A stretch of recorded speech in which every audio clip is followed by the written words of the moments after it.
తీసుకోవాల్సినటువంటి బాధ్యత పోలీసు యంత్రాంగం మీద ఉన్నదని నేను నివసిస్తున్న ప్రాంతానికి చెందినటువంటి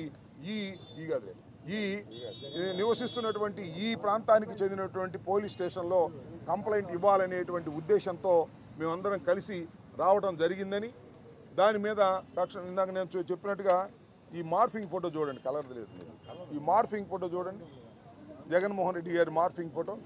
ఇది మార్ఫింగ్ చేస్తే తప్పు లేదంట. ఆయన ఎవరో ఆర్జీవి గారు ఏదో మార్ఫింగ్ చేసి ట్విట్టర్లో పెట్టారంట, ఆయన వెంట పడ్డారు. ఈ విధంగా తెలుగుదేశం వాళ్ళు మార్ఫింగ్ చేసి జగన్మోహన్ రెడ్డి గారి మీద ఏ విధమైనటువంటి పోస్టులు పెట్టినా కూడా చట్టం దాన్ని పట్టించుకోదు. కానీ వైసీపీ నాయకులు ఎప్పుడో సంవత్సరం క్రితం పెడితే, ఇది నిన్నగాక మొన్న పెట్టింది, నేను ఎప్పుడో చెప్పింది కాదు, ఇది నిన్నగాక మొన్న పెట్టింది. ఈ పోస్టింగ్ అఫీషియల్గా వైఎస్ఆర్సీపీ